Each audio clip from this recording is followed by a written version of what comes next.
Many of the companies that we're talking about are American companies. Not all of big tech is American, but we certainly led the way. These companies are very successful. They're very big. They're very powerful. They're really no longer companies. They're countries.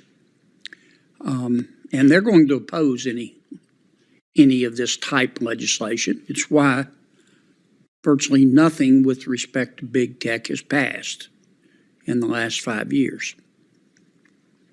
I want to be fair. I think that social media has made our world smaller, which is a good thing.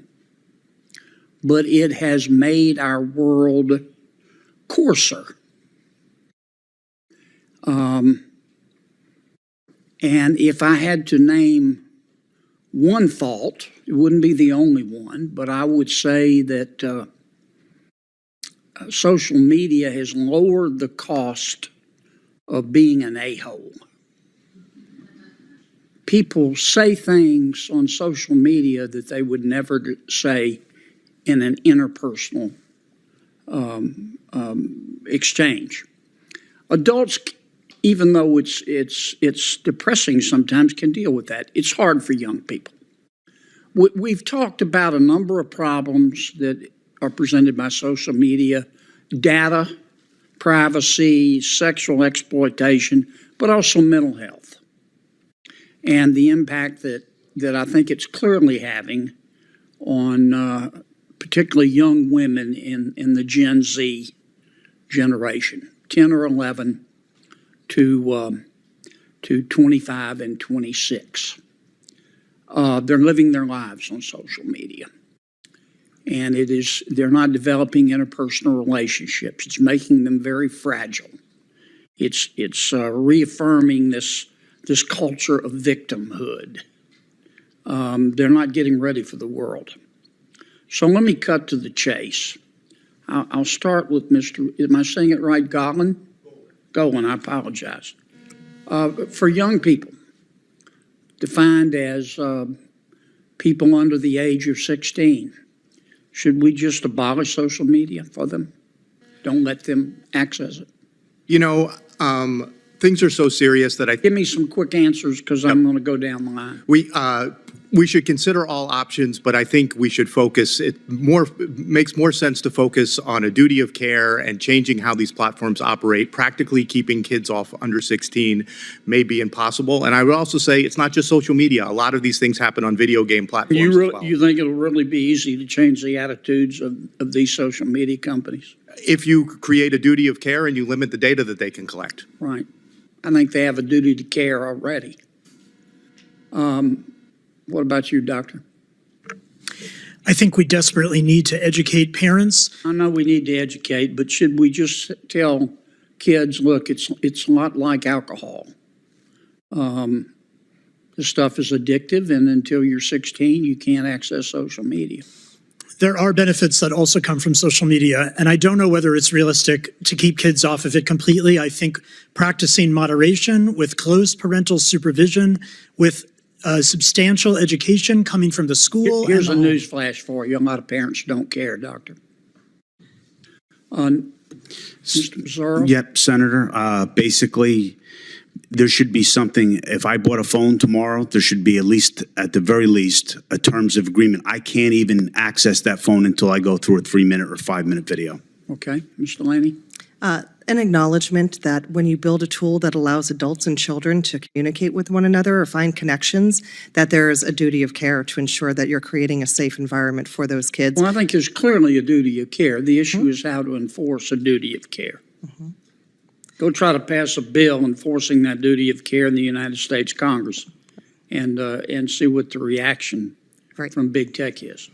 Right, absolutely. And creating these tools, recognizing that these incidents are going to happen and finding ways that children can report them. Would you support a law that says, okay, if you're under 16, you can't access social media? I think will be difficult. There are positive things about social media, but there are many, many terrible things that kids are finding themselves in bad shape. if it were, you say it would be hard. I know it would be hard. You think it's a wise thing to do? I believe if the tools are designed properly, there could be benefits. Okay. I don't have my glasses on. Yes, ma'am. Your answer, please. Yes, Senator. I have not spent a lot of time thinking about specifically the right age to enter because I do not think that it addresses the fundamental question we must answer: how to create online spaces that are safer when kids decide to enter. Because I can tell you that these age Is that a no? Is that sorry, Senator? Do you think we should prevent kids under the age of 16 from accessing social media?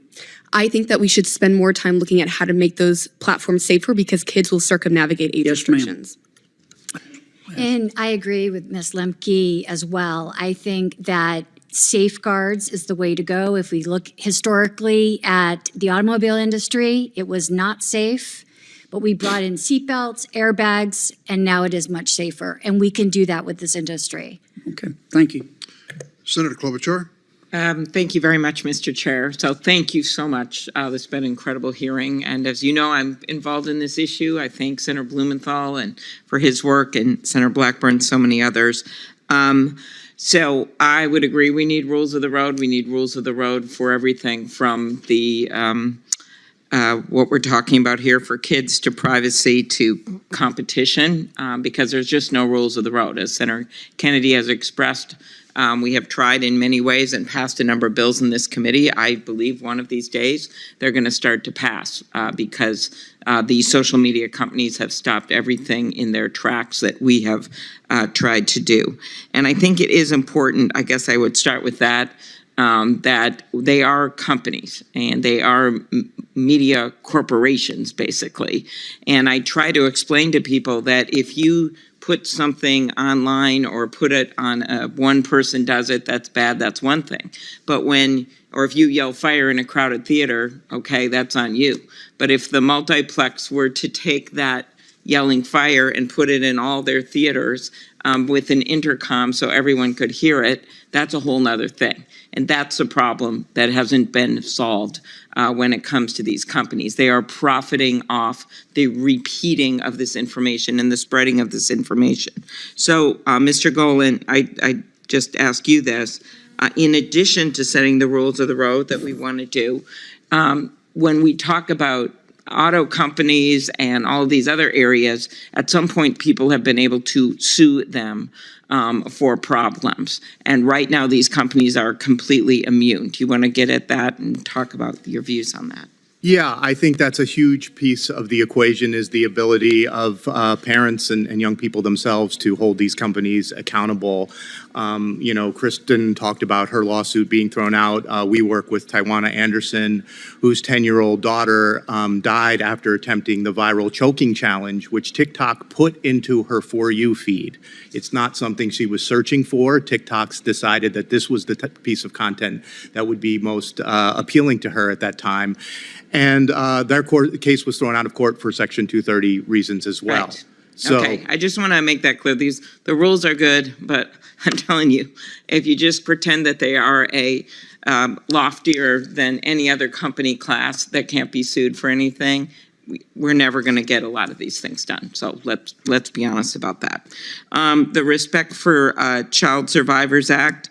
So this is something Senator Cornyn and I passed. Mr. Prinstein, do you agree that it's important for mental health professionals to be involved in interviews of child survivors? This is this idea that whatever the crime, I was a prosecutor for quite a while, sexual abuse, whatever, it's important to have a coordinated effort when it comes to interviewing kids. Yes, absolutely. There's a clear psychological science around how to do that in safe and appropriate ways. Thank you. The issue of eating disorders, I'll go back to you, Mr. Golan. Studies have found that the eating disorders have the highest mortality rate of any mental illness. I think that surprises people. I led the Anna Weston Act, and last year, of course, thanks to Senator Blumenthal, we heard, and Senator Blackburn, from Frances Haugen, the Facebook whistleblower, about Instagram's own internal research on eating disorders. You talk about that connection between the internet, eating disorders. Do you want to quickly comment on that connection and why that should be part of our focus here? Yeah, so what happens is when girls or anyone really expresses any interest in dieting or dissatisfaction with their body, they get barraged by content recommendations for pro-eating disorder content. And so, because that's what's going to keep them engaged. So we need to create a duty of care that these platforms have a duty to prevent and mitigate harmful eating disorder content and not push it on kids. I mean, I think that's one of the really important things to distinguish between queries where people might be interested in getting some information versus what is being actually pushed in their feed. And frequently, it is the worst, most harmful content that's being pushed in their feed. Okay. Ms. Stallone, Senator Cornyn and I did a lot of work on human trafficking, as you know, passed that original bill to create incentives for safe harbor laws. Can you talk about how the internet has changed the way that human traffickers target and exploit kids? Yes, thank you, Senator. Human trafficking and child sex trafficking in particular has certainly been fueled by online platforms and the connectivity between offenders and children. Not only does it make buyers, it makes it easier for buyers to find children who are being trafficked, but it also allows the imagery of these children to continue to circulate, and that often keeps the victims quiet and being silenced in terms of speaking up, because their images are then being transmitted online for potential buyers to locate. Okay, last question. Mr. Pizzaro, thanks for your work. I have heard heart-wrenching stories of young people who've died after taking drugs. In one case, in drugs they bought on Snapchat through messages. A child named Devin, suffering from dental pain, bought what he thought was Percocet, and it was laced with fentanyl. And this is off of Snapchat. As his mom, Bridget, said, all of the hopes and dreams we as parents had for Devin were erased in the blink of an eye, and no mom should have to bury their kid.